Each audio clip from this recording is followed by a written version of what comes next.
We're live. It's good. How's it going, everyone? I'm just joined here by Luke's. Whoa! He's trying to set it up in Patreon. Hi. That doesn't work well. So we're gonna journey over here. I'm about to give a parish mission in about an hour and a half. That's my groin. Sorry about that. That's my butt cheek. All right, Luke. All right. Woo! So I'm gonna keep this here, Yeah. but I don't know what's going on. Let me see. This is the kitchen where he was eating chocolate pudding. Oh, perfect. Naked. Yeah. Okay. Cool. It works. It works. All right. All right. All right. All right. Are we gonna record the live All right. audio? Yeah. Yeah. All right. You got your live audio set up? Uh-oh. No, I've been trying to do all of this. Do you have this? I'm not gonna use a micro or headphones because we're right here with each other. So if I know, I like to be able to hear myself. Are you already recording? No. Wait. Don't. Hold on a second. Too late. Okay. I'm gonna exit out of Patreon. This shouldn't kill this. Because that's just me being on Patreon page. Yeah. Shit. This isn't working. What's wrong? Give me a second. Quit Chrome. It's my favorite part that Luke's butt is directly aimed at this thing. It's a. Don't act like you're not impressed. Don't act like you're not impressed. There we go. I'm Okay. impressed, but I'm filled with Starting my shame. quick time. In 5, 4, 3, 2, 1, go. Boom. 50 seconds in. Okay. 50 seconds. Here we go. All right. At some point in time, my wife is just gonna show up with dogs. So. Yeah. This is gonna be awful. Fun. Hopefully, they won't just stare at the thing, but. Well, it's for our live feed, our patrons, our Yeah, we're going Patreon to. members. So number one, we want to thank you all for being Patreon members. I'm going to figure out how to edit and post this so it looks all nice and shiny, but I hope you can join us here live. It's a little bit difficult to do this, but in the middle of the day. I'm going to do a parish mission here at Corpus Christi Church and I don't have my watch, in 2 hours. Staring at your crotch right now. In an hour. And I'm okay with that, America. In about an hour and 40 minutes. So, how you doing, Luke? Hey, I'm good. We were able to do this about 2 hours later than we anticipated, but That was a big my bad. That was a big my bad. It always is. Had some stuff to do. But Luke came across this awesome prolonged quote. I'm going to just read a little bit of it to you. After the end of the apostolic age, the early church had as yet developed only relatively little in the way of direct missionary activity as a church, and that it did not have any particular strategy for proclaiming the faith to the heathen, also known as the Carey family, and that nonetheless, this became the age of the greatest missionary success.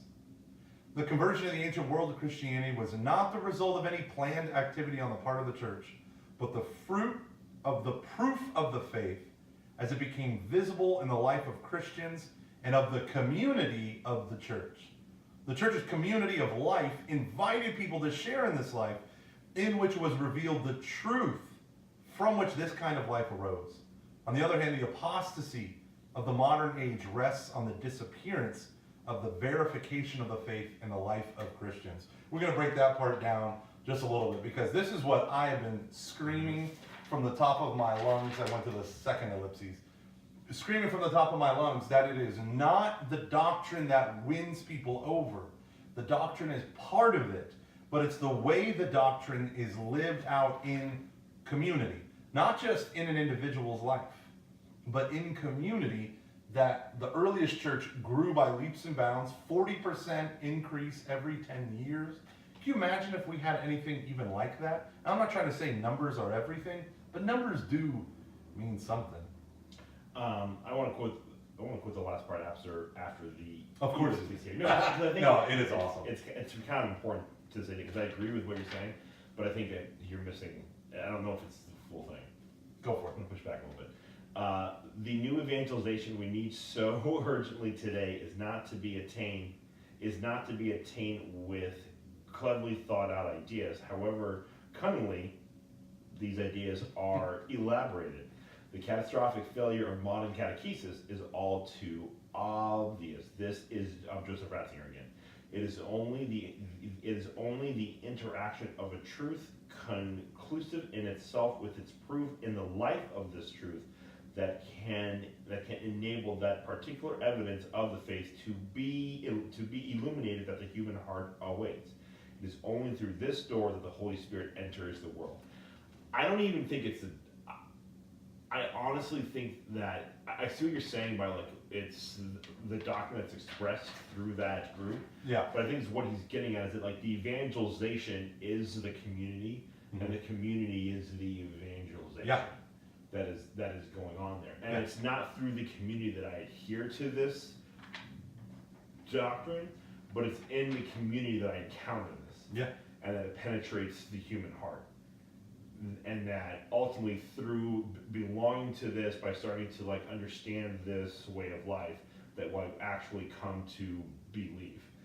I think this is why ultimately most classroom-based catechesis is wrong. I think he's calling that out there. He basically says our catechesis is a He says the catastrophic failure of modern catechesis is all too obvious. I don't think he's throwing out the classroom model. I think he absolutely is. He's Herr Professor.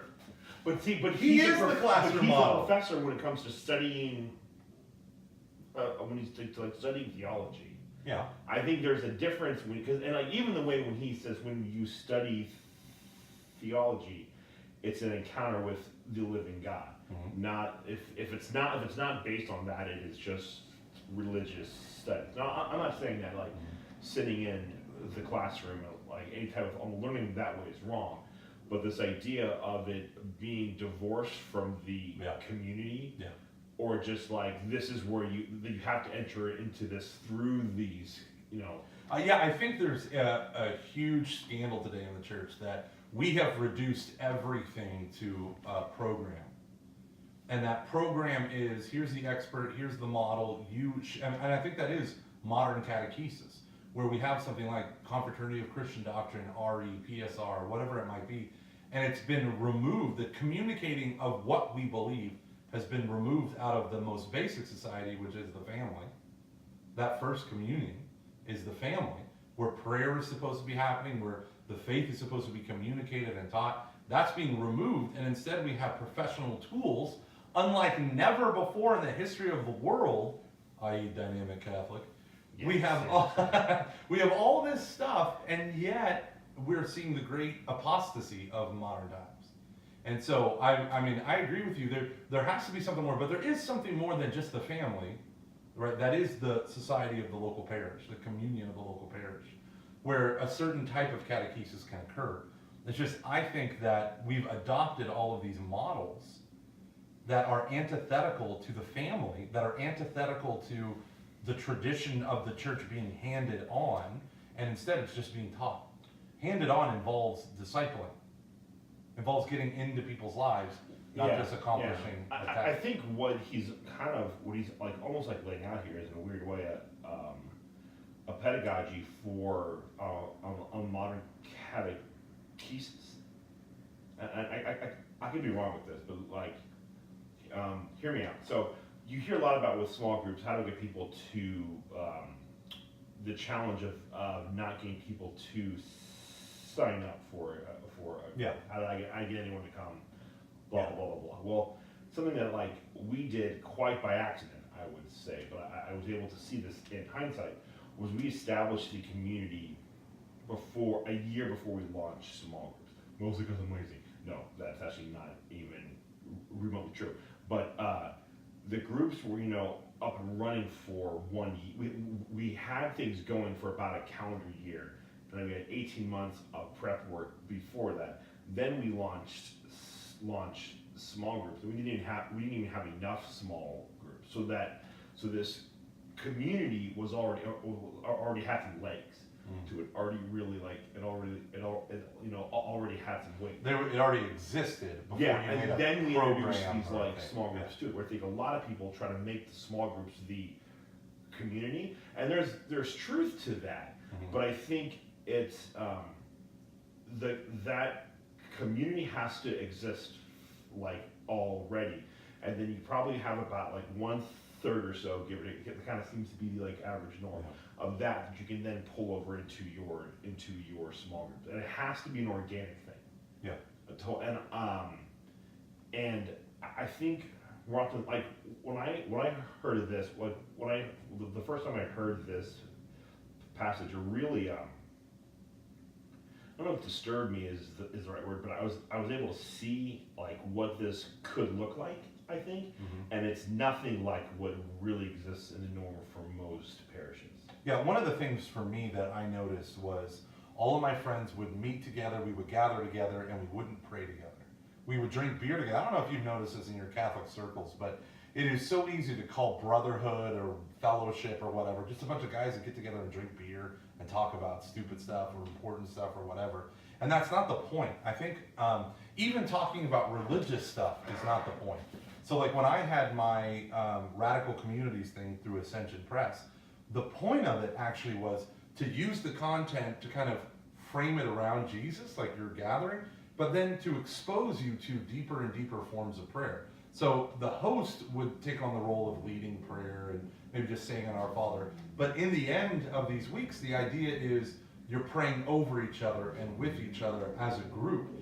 You're doing more complicated forms of prayer throughout the week. And so the idea of Christian community that's not rooted in prayer, even if you have small groups that are humming and thriving, I think the problem is it's not explicitly Christian until it's gathered in the power of the Holy Spirit. If you're not praying with each other, it's not Christian community, it's just socializing. At least in my incredibly well-formed and handsome opinion.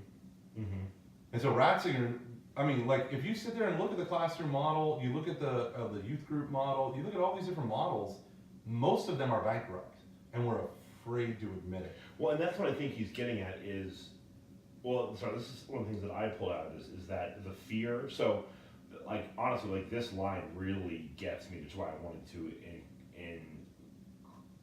include that, is the new evangelization we need today, we need so urgently today, is not to be attained with cleverly thought out ideas.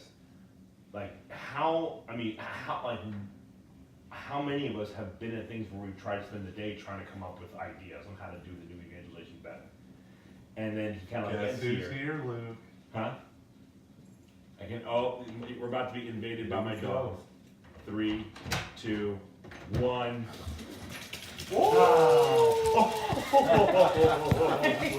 We're excited to see Gomer. Yeah. Yeah. Sorry. It's okay. Oh, yeah. Oh, Sienna looks so much tinier. We might be streaming this on Patreon right now. This took forever for us. So your butt was right in the video. Sorry. Sienna. Sienna, dear, let's talk about modern catechesis. Oh, Sienna. Sienna, do you want to talk about the failure of modern catechesis and how the new evangelization? Ain't nobody got time for It's that. urgent today, is that No, the they king don't. clearly thought about So have you seen Luke eating pudding lately? it? It was right there. It was right there. right over there. Cups of pudding. There was the fridge, right there. See, I assumed it was a salad bowl, but she revealed to me last night that it was No, it was individual snack pack cups of pudding. Cups Yeah. upon cups. Hey Zara. These dogs, man. Good to go. I love These dogs. dogs. I know dogs stress you out. Don't stress me out. So, Luke, I guess we better wrap up this show, huh? Yeah. So anyways, we're probably going to talk more about this. Sorry, hopefully you didn't think this was done. We just wanted to try this out. Down the road, we might try to do some more video stuff.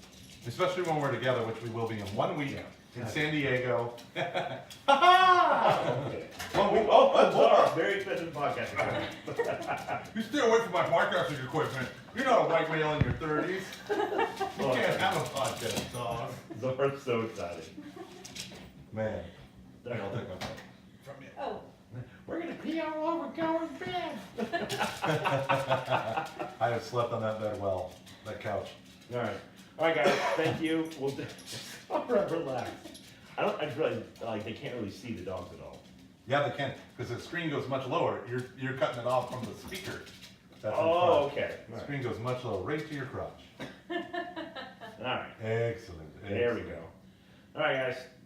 Thank you very much, Zara. Oh, what did it say to everyone out in podcast land? You can hear her licking my face. That's gross. That's That's gross. gross. Yeah. All right, y'all. All right, Peace guys. out. Thank you. Can you stop mine? Nope. Let's get the live feed first. Whoa! Whoa! Whoa! Whoa! Oh, what just happened? Oh, it yelled at me for the orientation. Wow, we got 7 people watching live. We apologize to every one of you, but thank you for joining us. Bite his calf, Zara. My calf! My calf!